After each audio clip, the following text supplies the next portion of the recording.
여러분, 몇 년 전에 상영되었던 광해라는 영화, 그 유명한 영화 여러분 기억하시죠? 그 영화에서 드러난 광해의 이중성과 양면성은 현대 상담심리학에서 나오는 대상관계 이론을 떠오르게 만듭니다. 대상관계 이론에 따르면 우리 안에 참 자아가 있고 거짓 자아가 있다고 합니다. 참 자아는 타고난 본성과 성품을 말하고, 거짓 자아는 환경에 의해서 후천적으로 왜곡된 자아를 말합니다. 원래 광해는 착하고 어질고 아주 영리한 사람이었습니다. 그러나 조정의 간신들과 사악한 정치꾼들의 위협에 극도의 스트레스를 받으면서 미치광이 폭군으로 전락을 해버려, 그래서 나중에는 인조반정으로 왕의 자리에서 폐위되고 조선은 훗날 청나라의 공격을 받아서 말할 수 없는 치욕을 당하게 되죠. 김은씨가 쓴 남한산성이라는 소설을 보면 참 얼마나 우리 민족이 괴롭힘을 당했는가. 옛날 어느 종편 TV에서 꽃들의 전쟁이라는 드라마를 만들었잖아요. 다 그걸 주제로 만든 드라마입니다. 영화 감독은 우리에게 물었습니다. 그대 안에도 광해의 이중성은 없는가? 그대 역시 광해라는 두 얼굴의 희망과 절망 앞에 서 있는데 그대는 어떤 광해의 얼굴을 선택할 것인가? 라고 말이죠. 오늘 본문에 나오는 우시아라는 왕도 어두운 광해의 얼굴을 선택한 사람이었습니다. 그는 16살 때 왕이 되어서 52년간이나 남한국 유다를 다스렸던 왕이었습니다. 여호와 보시기에 정직히 행하였고, 그리고 겸손하며 또한 다윗과 그리고 그 아버지 아마샤의 길로 행하였던 왕이었습니다. 역대하 26장 3절로 4절을 보실까요? 시작. 우시아가 왕이 오를 때의 나이가 16세라 예루살렘에서 52년간 다스리니라. 그의 어머니의 이름은 여골리하여 예루살렘 사람이더라. 우시아가 그의 아버지 아마샤의 모든 행위대로 여호와 보시기에 정직하게 행하여. 여러분, 특별히 그는 어린 나이 때부터 하나님을 찾았습니다. 하나님을 사모했습니다. 전심으로 하나님을 찾고 의지했습니다. 그런 그에게 하나님이 함께 하셔서 무슨 일을 만나든지 만사 형통하도록 축복해 주셨습니다. 자, 역대하 26장 5절을 보실까요? 시작. 하나님을 찾았고 그가 여호와를 찾을 동안에는 하나님이 형통하게 하셨더라. 여러분, 하나님을 찾을 때 하나님께서 형통케 하십니다. 여러분도 하나님을 찾을 만할 때 찾으시기를 바랍니다. 사모할 만할 때 사모하시기를 바랍니다. 그랬더니 그는요, 전쟁을 하면 무조건 이겼습니다. 누구와 싸우든지 승승장구하였단 말입니다. 역대하 26장 6절로 8절입니다. 시작. 우시아가 나가서 블레셋 사람들과 싸우고 가드 성벽과 야분의 성벽과 아스돗 성벽을 헐고 하나님이 그를 도우사 블레셋 사람들과 구르바알에 거주하는 아라비아 사람들과 마온 사람들을 치게 하신지라. 남먼 사람들이 우시아에게 조공을 바치매 우시아가 매우 강성하여 이름이 애굽 변방에까지 퍼졌더라. 세상에 애굽 변방에까지 우시아의 위세가 떨쳐졌단 말이요. 그뿐입니까? 그는 여러 성벽들을 헐고 성읍을 쌓았습니다. 망대도 많이 세웠습니다. 뿐만 아니라 그는 안보력과 국방력을 튼튼하게 준비를 해놓았던 거예요. 역대하 26장 9절을 보실까요? 시작. 우시아가 예루살렘에서 성 모퉁이 문과 골짜기 문과 성 구비에 망대를 세워 견고하게 하고 또 광야에 망대를 세웠다고 했잖아요. 자, 14절로 15절도 보실까요? 시작. 우시아가 그의 온 군대를 위하여 방패와 창과 투구와 갑옷과 활과 물맷돌을 준비하고 또 예루살렘에서 재주 있는 사람들에게 무기를 구원하게 하여 망대와 성곽 위에 두어 화살과 큰 돌을 쏘고 던지게 하였으니 그의 이름이 멀리 퍼지면 기이한 도우심을 얻어 강성하여짐이었더라. 여러분, 이처럼 그가 하나님 앞에 겸손하게 가며 정직한 삶을 살았을 때 날마다 승승장구하며 형통한 삶을 살았어요. 이 이유를 성경은 분명히 말씀합니다. 기이한 도우심, 인간으로는 할 수 없지만 하나님이 도와주시는 특별한 은총을 받아서 그가 강성하게 되었습니다. 그런 하나님의 은혜가 여러분에게 있기를 바랍니다. 기이한 축복이 있기를 바랍니다. 그런데 어느 날부턴가 우시아 왕이 교만해지기 시작한 거예요. 자신이 잘나고 똑똑해서 그렇게 형통한 삶을 살 줄 알고 착각을 했어요. 그래서 교만하기 시작했습니다. 그 교만이 영적인 월권 행위로 나타나게 된 겁니다. 어느 날 그가 성전에 들어가서 제사장만이 할 수 있는 분향을 자기 마음대로 해버리는 거예요. 이것은 하나님 앞에 얼마나 큰 교만인지 모릅니다. 자신의 삶이 형통하고 승승장구하니까 분수를 몰라서 주지 파악을 못했다니까요. 오늘날로 말하면 야 목사 그 설교라고 하는 거야. 이 소목사 집어치워 말이야. 내가 왕년에 웅변대 1등 했다. 내가 설교하면 똑같은 겁니다. 여러분 대단한 사람인 줄로 자기가 착각을 했어요. 자 역대하 26장 16절 같이 봅니다. 시작. 그가 강성하여지며 그의 마음이 교만하여 악을 행하여 그의 하나님 여호와께 범죄하되 곧 여호와의 성전에 들어가서 향단에 분향을 하려 한지라. 이때 용기 있는 제사장 아샤라라는 사람이 용기와 의협심 있는 저 제사장 80명을 데리고 가서 왕에게 아주 그냥 직언을 합니다. 왕이여 절대로 그래서는 아니 됩니다. 여호와께 분향하는 일은 왕이 할 바가 아닙니다. 아론의 제사장인 제사장만이 할 수 있는 것을 어떻게 왕이 이런 월권 행위를 하는 것입니까? 하나님이 절대로 기뻐하지 않을 것입니다. 왕이여 부디 통촉하시옵소서. 그래도 말을 안 들으니까 부디 통촉하시옵소서. 예, 막 침이 튀겨 나올 정도로 18절 한번 보실까요? 시작. 우시아 왕 곁에 서서 그에게 이르되 우시아여 여호와께 분향하는 일은 왕이 할 바가 아니요 오직 분향하기 위하여 구별함을 받은 아론의 자손 제사장들이 할 바니 성소에서 나가소서. 왕이 범죄하였으니 하나님 여호와에게서 영광을 얻지 못하리이다. 그러자 우시아 왕은 제사장들 앞에서 혈기를 부리고 온갖 꼬라지를 다 부리는 거요. 니들이 뭔데 그러는 거야? 내가 분향을 하면 하는 거지. 감히 누가 나를 막는 거요? 나는 이스라엘의 왕이야 왕. 그러면서 자신의 고집을 꺾지 않고 감히 하나님의 존전에서 분향을 해버렸어요. 여러분 여기 웃기는 짜장면입니다. 바로 이 모습을 하나님이 보셨어요. 그리고 하나님께서 당장 우시아를 치신 거요. 그래서 우시아 왕은 나병 곧 한센병에 걸려버리고 만 것입니다. 19절로 20절을 보실까요? 시작. 우시아가 손으로 향로를 잡고 분향하려 하다가 화를 내니 그가 제사장이 화를 낼 때 여호와의 전안 향단 곁 제사장들 앞에서 그의 이마에 나병이 생긴지라. 대제사장 아샤라와 모든 제사장이 왕의 이마에 나병이 생긴 것을 보고 성전에서 급히 쫓아내고 여호와께서 치심으로 왕도 속히 나가니라. 여기 성경에 나병이라고 있는데 요즘은 우리는 나병이라고 하지 말고 한센병이라고 하는 게 좋습니다. 우시아가 교만하여 혈기를 부리고 난리를 피우더니 바로 그 자리에서 즉시 이마박에 한센병이 딱 생겨버리는 거예요. 그냥 이마박에 사람들이 보기에도 그냥 이게 한센병이 바로 생겨버리는 거예요. 여러분 한센병은 금방 생기는 게 아닙니다. 이 한센병은 아주 그냥 그 몇 년 있어야 이게 발병이 되고 나타나게 되는 거거든요. 근데 하나님께서 막 즉각적으로 당신의 기적을 행하사 하나님이 그냥 당신의 능력으로 한센병에 즉시 발병이 되도록 만들어버린 겁니다. 여러분 한센병이 뭔 줄 아세요? 옛날에는 한센병을 문둥병이라고 했는데 요즘 그런 말 삼가해야 됩니다만은요, 이 병은 하늘로부터 저주를 받은 병이라고 여겨졌습니다. 물론 요즘은 그렇게 생각해서는 절대로 안 됩니다. 한센병이 잘못 알려진 부분도 있고 오해된 부분도 많아요. 그리고 요즘은 얼마든지 고칠 수 있는 병입니다. 제가 그러나 어쩔 수 없이 당시에 그 병이 얼마나 참혹했던가를 가르쳐주기 위해서 제가 어쩔 수 없이 하는 말이니까요. 구약시대나 예수님 당시에는 한센병이야말로 참으로 저주받는 병으로 여겨졌어요. 특별히 당시에는 한센병이 치료가 안 되니까 아예 한 번 걸리면 손 쓸 수도 없었고 한 번 걸리면 그 병을 앓으며 평생 그렇게 죽어야 했습니다. 그러니 당시 한센병은 죽음의 시작이나 다름이 없었어요. 한 번 걸렸다면 그때부터 거의 죽은 사람으로 여생을 살다가 죽어야 했어요. 그래서 이스라엘 사람들은 이 한센병이야말로 악마가 가져다주는 병이요, 하나님 앞에 저주를 받아서 하나님의 은총 밖으로 쫓겨나기 위해서 바로 걸린 병이라고 생각을 했어요. 따라서 당시 사람들이 한센병 왕자를 볼 때는요, 불쌍히 여기기보다는 오히려 부정하게 여겼습니다.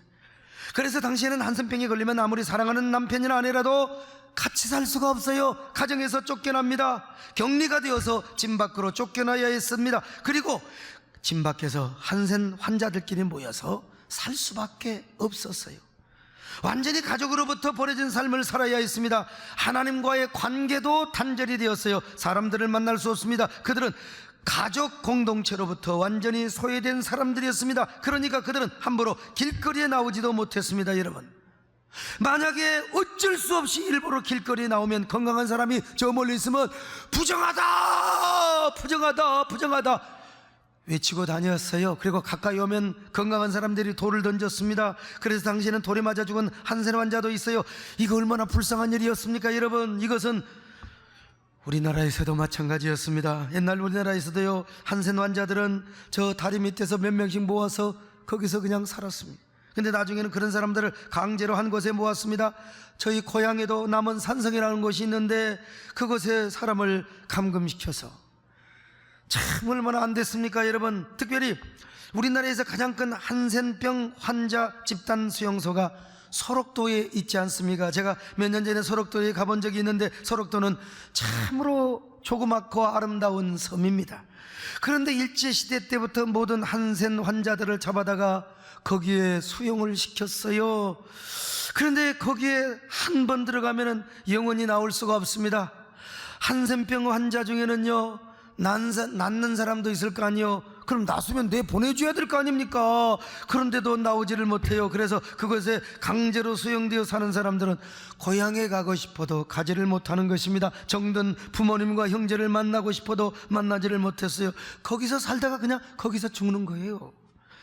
그러니 다 나았지만 고향으로 돌아갈 수 없어서 고향을 생각하고 부모를 생각하며 외롭게 시를 쓰며, 시성이 있는 사람들은 시를 쓰고, 노래 부르기를 좋아하는 사람은 노래를 부르고 말이죠. 보리필이라는 시요, 하나원 님이 지었는데 한번 들어보세요. 보리필이 불며 봄언덕 고향 그리워 피리를 흘리니, 보리필이 불며 꽃청산 어릴 때 그리워 피를 흘리니, 보리필이 불며 인환의 거리 인간사 그리워 피를 흘리니, 보리필이 불며 방랑의 기사나 눈물의 언덕을 피를 흘리니. 이때 소록도에 손양원 목사님이 한동안 계셨는데, 손 목사님이 이들에게 주님 고대가를 가르쳐 주셨어요. 참 얼마나 주님을 사모하며 그리워하다가 대부분 다 돌아가셨습니다만은, 그래서 대부분 다 주님 고대가를 많이 불렀어요. 그곳에 가면 다 예수를 안 믿게 안 돼 있어. 다 예수를 믿게 되어 있었습니다. 여러분, 낮이나 밤이나 눈물 머금고 예수님 언제나 오시렵니까? 이 소록도 그만 싫어요. 천국에 가고 싶습니다. 여러분, 이 한센병은 유전이 안 됩니다.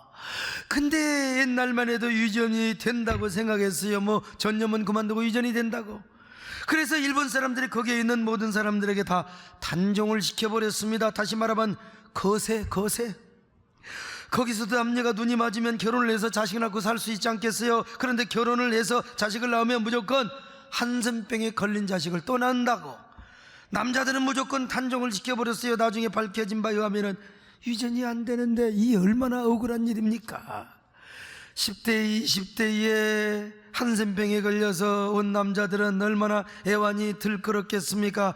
장가도 한 번도 가보지 못하고, 세상에 자기 자식도 하나 낳지 못하고 단종을 당했으니 얼마나 억울했겠습니까? 여러분, 저기 보이는 쇠침대와 돌침대들이 뭐냐? 남자들을 강제로 메어놓고 단종을 시킨 단종대입니다. 여러분요, 어떤 사람 단종대 하면 뭐 대학으로 알고 있는데, 여러분, 단종대, 남자로 태어나서 자기 씨 한번 뿌려보지 못하고 단종을 해야 했던 그 현신들, 그 참혹한 상황을 여러분들이 한번 상상해 보세요. 정말 일본 놈들이 해도 너무한 거야. 그래서 이동이라는 분이 25살의 나이에 단종을 당하면서 애달프게 쓴 시가 있어요. 바로 단종대라고 하는 시입니다. 그 옛날 나의 사촌기에 꿈꾸던 사랑의 꿈은 깨어지고, 여기 나의 25세 젊음을 파멸해가는 수술대 위에서 내 청춘을 통곡하며 누워있노라. 장래 손자를 보겠다던 어머니의 모습 내 수술대 위에서 가물거린다. 정관을 차단하는 차가운 메스가 내 국부에 닿을 때 모래알처럼 번성하라던 신의 섭리를 역행하는 메스를 보고 지하의 히포크라테스는 오늘도 통곡한다. 참 얼마나 가슴이 미어지고 애달프게 하는 시입니까 여러분? 아, 이건 너무한 거야. 그러니까 여러분들이 혹시라도 한센 환자를 알고 있으면 그분들을 여러분들이 정말로 눈물을 닦아주고 정말 그분들을 보듬어 줄 수 있어야 돼요. 예, 여러분 절대로 치료받은 사람 전념되지 않습니다. 그분들의 인권을 존중하고 그분들이 살아왔던 삶의 그 모든 그 회한을 우리가 닦아주고 보듬어 줄 수 있어야 된다 이 말이죠.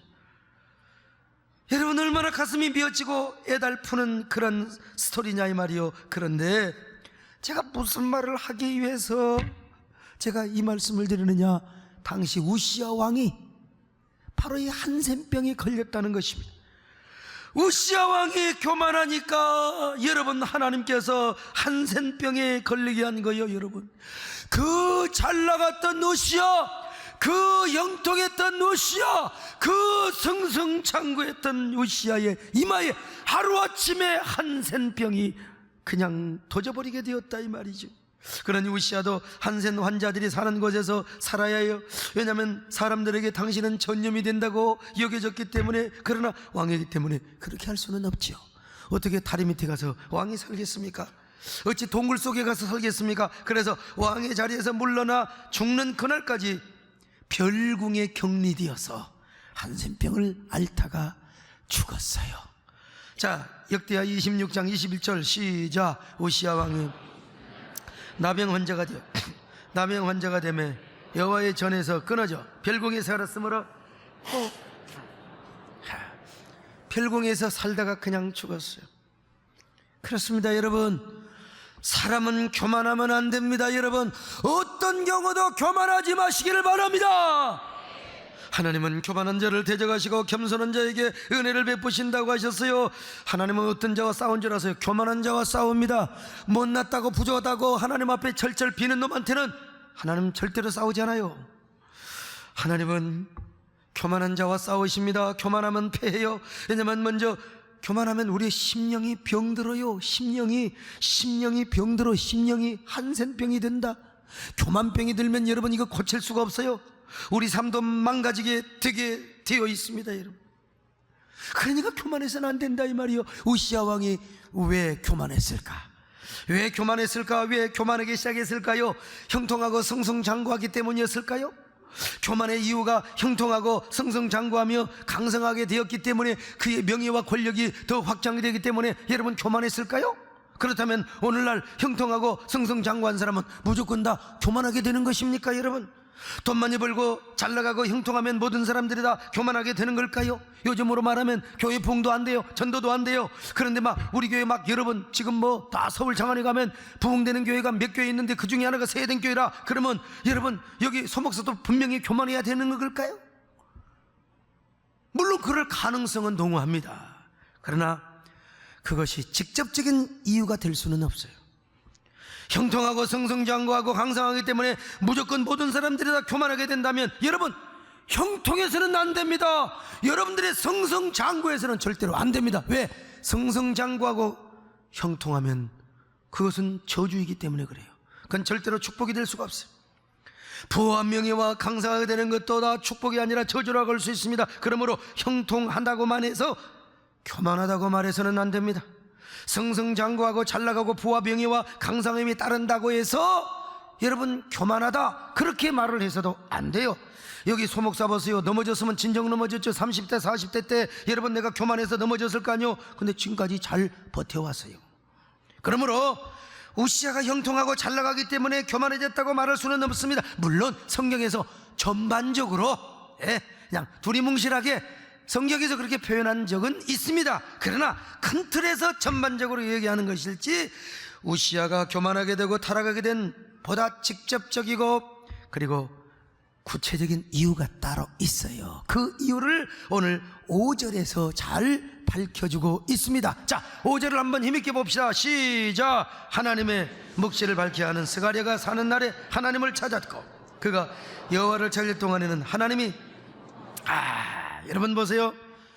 우시야가 하나님의 묵시를 밝게 하는 스가랴 선지자가 사는 날에는 그가 하나님을 찾았고 그가 하나님을 사모하였습니다. 그는 겸손하였습니다. 여러분요, 그래서 그때 우시야는 형통하고 승승장구하였습니다. 스가랴 선지자가 살아서 우시야 왕을 영적으로 컨설팅해주고 자문해주며 영적인 매니저 역할을 해줄 때 아무리 형통한 상황에서도 여러분 절대로 교만하지 않았다는 것입니다. 여러분요, 그런데 그런 스가랴 선지자가 죽고 나서부터 우시야 왕이 교만해졌다는 것입니다. 아마도 스가랴 선지자는 우시야 왕의 왕사요 영적인 매니저였던 것 같아요. 자문 역할을 했던 것 같습니다. 그리고 우시야 왕은 원래 성품이 온유하고 겸손한 사람으로 태어난 것 같지는 않아요. 원래 사람이 겸손하게 태어난 사람이 있습니다. 온유하게 태어난 사람이 있습니다. 내가 누구라고 말하기는 그렇지만 근데 그런 사람들은 약간 은큼할 가능성이 있다는 사실.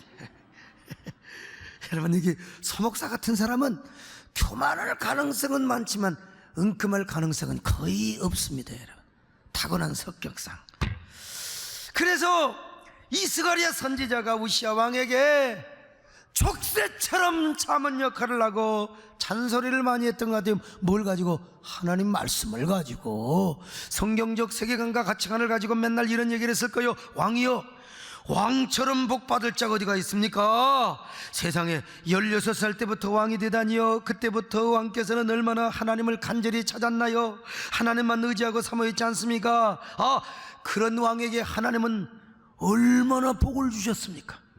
16살 때부터 왕이 됐는데 안티하는 놈이 한 분이라도 있었습니까? 무슨 일을 하든지 승승장구했잖아요. 전쟁을 해도 이겼잖아요. 군사들이 많잖아요. 국방력이 세잖아요. 성읍을 얼마나 많이 지었습니까? 이 모든 것은 다 하나님이 왕에게 은혜를 베풀어 주신 축복의 결과입니다. 그러므로 왕께서 반드시 명심해야 될 것이 하나 있는데 바로 죽는 그날까지 겸손하는 것이옵니다. 하나님은 교만한 자를 대적하시며 겸손한 자에게 은혜를 베푸신다고 하셨지 않습니까? 그러므로 왕이요, 부디 겸손하셔야 됩니다. 절대로 교만해서는 아니 되옵니다. 교만하면 하나님의 원수가 되는 것입니다. 그러므로 왕이요, 끝까지가 아닙니다. 여러분, 끝까지 겸손을 지키셔야 됩니다. 겸손을 통해서 지금까지 받은 하나님의 축복을 반드시 지켜야 됩니다. 왕이여 통촉하옵소서. 참, 아마 스가랴 선지자는 날마다 이렇게 척사처럼 계속 얘기했을 겁니다. 하나님의 말씀을 가르치고 또 가르치면서, 그러니까 스가랴 선지자가 사는 동안에는 우시야 왕이 교만할 수가 없어요. 여러분요, 아무리 온유하고 겸손하게 태어난 사람도요, 하나님 말씀 없으면 교만해요. 순간적으로 교만해버려. 그러나 여러분, 교만한 성격을 가지고 태어난 사람도 하나님의 말씀이 언제나 왕노릇하고 성령의 다스림과 그리고 영적인 지도자 권위 아래에 있으면 여러분 겸손하게 되어 있는 겁니다. 여러분, 그래서 스가랴 선지자가 살아있는 동안에는요, 우시야 왕은 교만하지 않았습니다. 승승장구에도 교만하지 않았습니다. 아무리 형통하고 강성하며 부와 명예와 권력이 따라도 교만하지 않았습니다. 여러분도 겸손하시기 바랍니다. 교만하지 마시기를 바랍니다. 옆 사람 보고 인사 좀, 어쩌면 그렇게 겸손하게 생기셨습니까? 오바이트 하지 마시고 그냥 악수하시면서 어쩌면 그렇게 아주 그냥 안 교만하게 생기셨습니까? 따라할 때 따라하는 사람이 겸손한 사람이고, 이거 유치하게 이런 사람이 교만할 가능성이 많은 사람이요. 그런데 여러분, 스가랴 선지자가 죽고 나서부터 교만해졌다는 것, 더 이상 스가랴 선지자의 족쇄 같은 충고를 들을 수가 없었어요.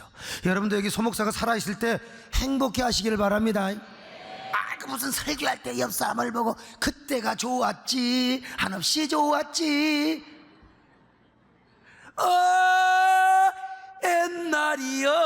옛날로 끝나면 안 됩니다. 여러분, 지금이 좋아요. 지금이 여러분. 저는 이 사실을 경험해봐서 알아요. 저 역시 원래 겸손하고 온유한 성품으로 태어난 사람이 절대로 아닙니다. 까불고 잘난 체하고, 그러니까 이런 사람은요 커서 잘되면 반드시 교만하게 되어 있습니다. 거의 다 교만하게 되어 있어요. 그런데 웬걸요? 지금도 건재합니다. 여러분, 많은 사람들이 소목사 언제 넘어질까, 뭐가 하나 터질 때가 있는데 천만의 말씀, 그럴 리가 있습니까? 여러분, 하나님의 말씀이 내 안에 꿈틀거리면 살아 역동하는 능력으로 여러분 할 수가 없습니다. 하려고 하면 성령께서 딱 그냥 선행 양심으로 먼저 말씀, 야 소목사야 조심해라, 소목사야 조심해라. 여러분요, 여러분도 하나님께서 그런 음성을 들려주시기를 바랍니다. 제가 여러분 본성어도 까불고 금방을 떨었으면 진작 저 오리역에 미금역에 있는 저 비닐 인형처럼 까불다 망했습니다. 이것이요, 까불다. 특별히 저에게는 하나님께서 이 겸손의 비밀을 주셨어요. 하여간 젊을 때부터 야 소목사야 겸손해라. 특별히 우리 정금성 권사님 같은 촉새 같은 양반을 저에게 영적인 매니저로 허락해 주셨어요. 겸손 타령, 새가 날아든다 온갖 찹새, 그 중에서 찹새가 뭐요? 교만의 새입니다. 교만의 영이 저에게 딱 와버리면은 아이고 소목사 자네는 겸손해야 되네, 하나님께서 늘 겸손하라고 하시네, 겸손해야 하나님이 이 사람아 더 큰 복을 준다네, 자네 이 사람아 옛날에 올챙이 시절을 생각하라고네, 이 사람아 겸손해야 다윗 왕처럼 하나님이 더 귀하게 쓰신다네. 할렐루야. 머릿속이 박혔어. 제가 여러분 무슨 말씀을 드리려고 한 줄 아세요? 그만큼 우리에게 영적인 지도자가 중요하다. 우시야 왕도 스가랴 선지자가 있을 때는 교만하지 않았어요. 형통하고 승승장구에도 교만하지 않았다니까요. 오히려 스가랴 선지자의 영적인 권면과 가르침을 듣고 더 겸손하게 하나님을 찾았습니다. 하나님을 섬겼습니다. 그랬을 때 잘 되었습니다.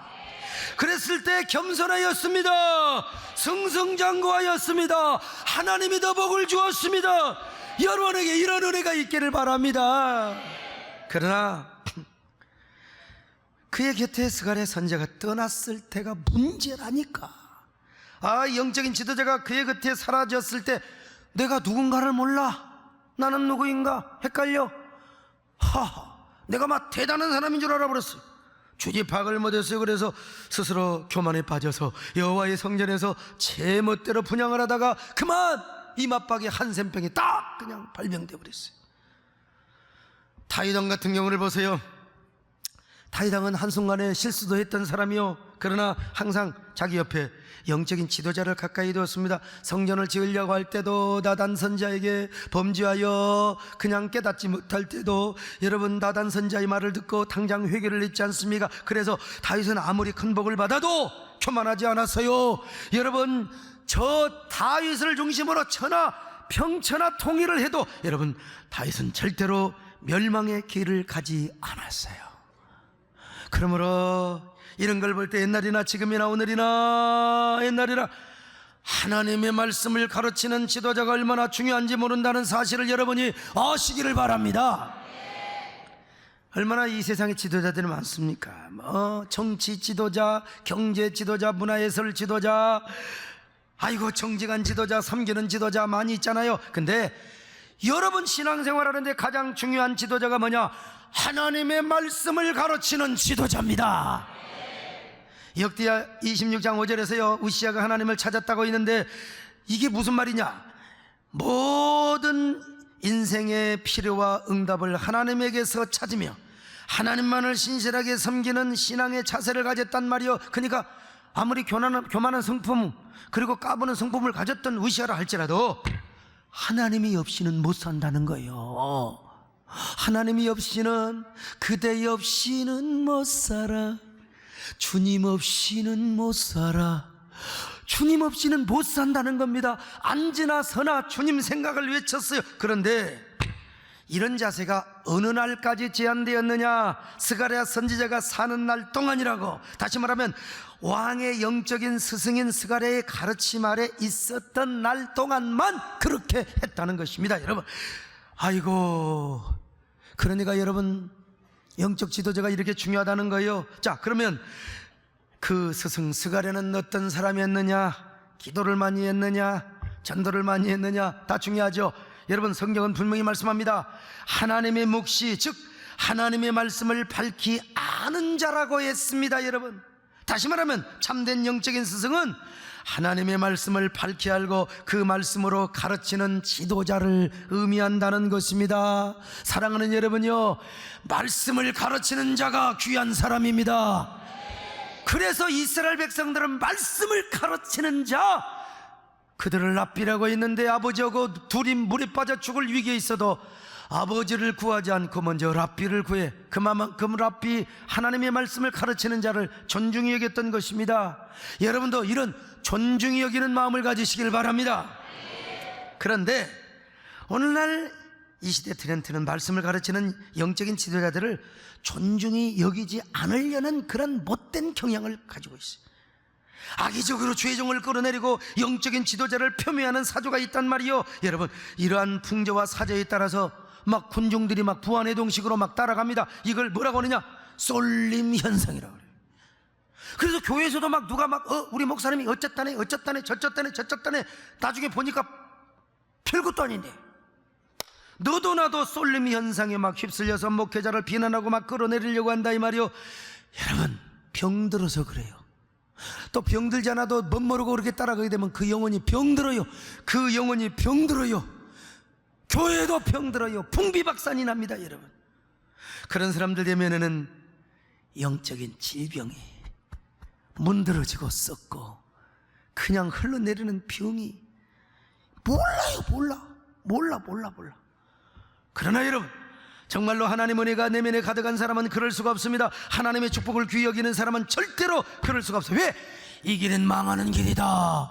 이 길은 망하는 길이다. 저주받는 길이다. 내 영혼이 병들게 되는 길이다. 내 자녀들이 절대로 복받지 못한 길이다. 이걸 알아요. 그러니까 이런 사람은 오히려 여러분, 주의 종을 더 존중히 여깁니다.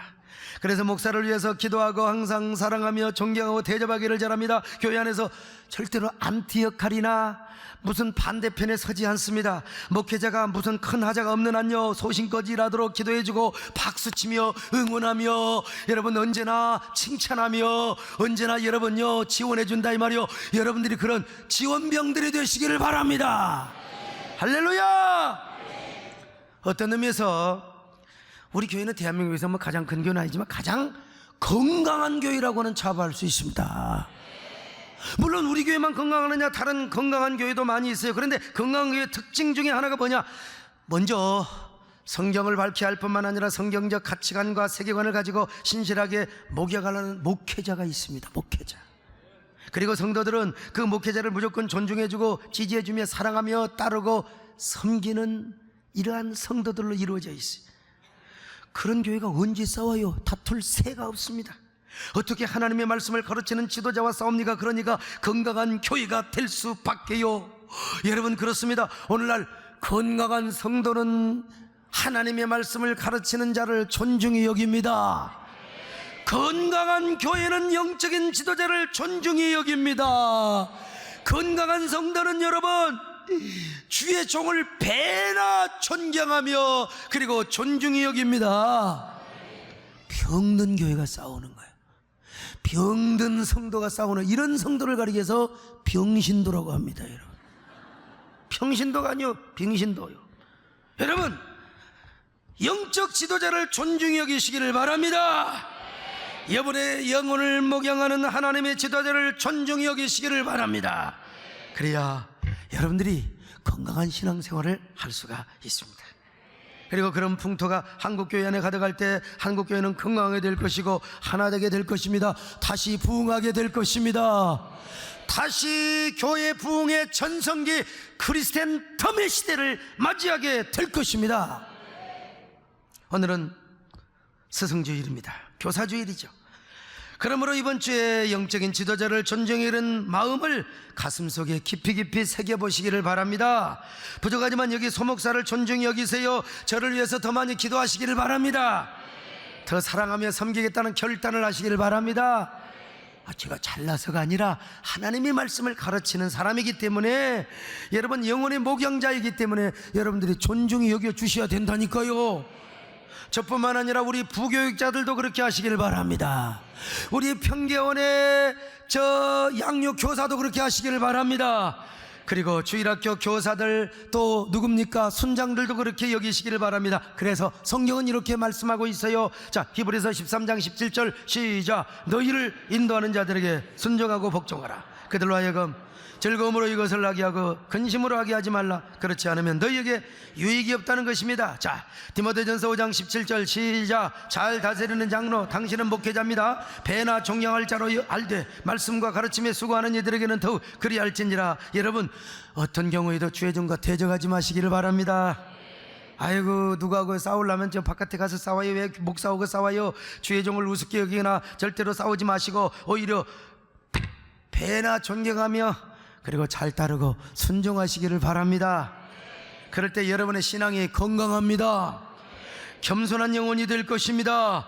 하나님께서 여러분을 더 높여주시고 형통케 하여 주실 것입니다. 여러분 모두 이런 복받는 마음을 소유하시기를 바랍니다. 복받는 길을 가시기를 바랍니다. 더 겸손할 뿐만 아니라 승승장구하고 형통하는 은혜가 여러분에게 있게 될 것입니다. 하나님 아버지 고맙습니다. 우리 모두 이런 죄종을 존중히 여기고 배나 존경하는 저희들 되게 하여 주시옵소서. 예수님의 이름으로 기도드립나이다. 아멘.